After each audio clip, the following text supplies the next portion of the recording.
Some stories don't need monsters or big jump scares to be absolutely terrifying.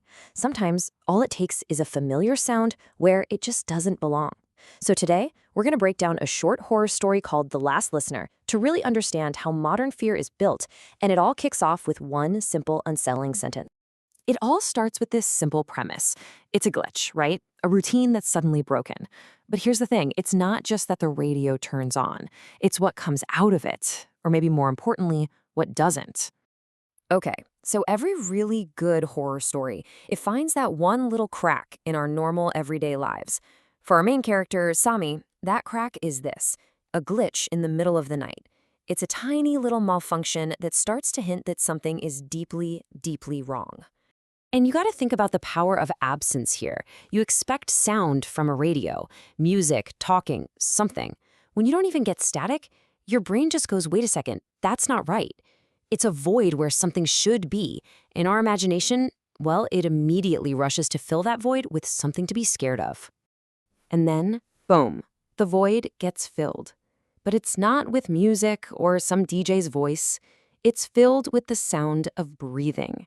And just like that, a mechanical error becomes a biological presence. It's intimate, it's human, and it has absolutely no business coming out of a radio. The threat is no longer a faulty wire. It's the feeling that someone else is in the room with you. So, Sami does what any of us would do, right? He tries to be logical, he tries to solve the problem rationally, but this is where the horror just escalates by breaking the very rules that he's trying to rely on. This right here, this is the moment the story just completely crosses a line. An unplugged radio is still turning on? That's impossible. And that is exactly the point. See, logic doesn't apply anymore. The fear has just graduated from something strange to something supernatural. And you can't just fix a problem like that with a bit of troubleshooting. And this is the next terrifying jump forward. The presence isn't just breathing anymore. It's an intelligent, active thing that knows.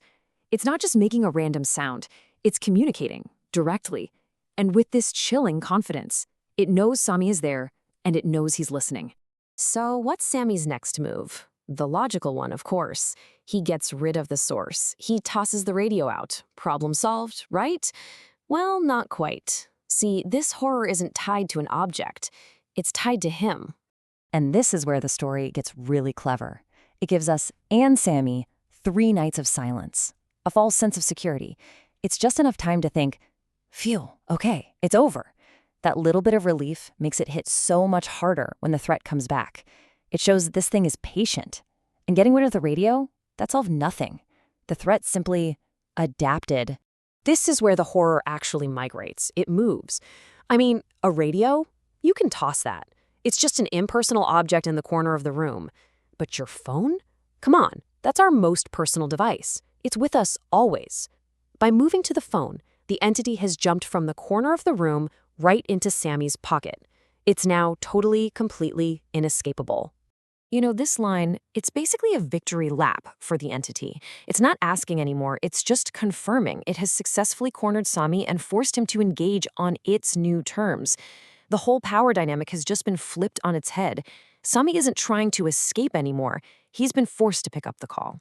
So the threat has leveled up again. We've moved from sound to sight, from something you can hear to something that can see you. And the climax here, it's not some big jump scare.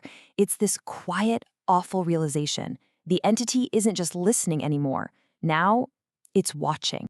I mean, this is the ultimate violation, right? Your bedroom is supposed to be your sanctuary, your safe space. And seeing it broadcast back to you on your own phone from this cold, detached camera angle, it's just this deep, profound invasion. The threat now has eyes, and they're pointed right at you when you are at your absolute most vulnerable. All right, let's talk about the ending. This is how the story lands its most powerful punch, by telling us almost nothing. Because the real terror here, it's not what the story tells you, it's what it forces you to imagine. This final command, wow. It's a total masterstroke. For the entire story, this threat has been coming through a device, a radio, a phone, with this one whisper, which sounds like it's right in his ear.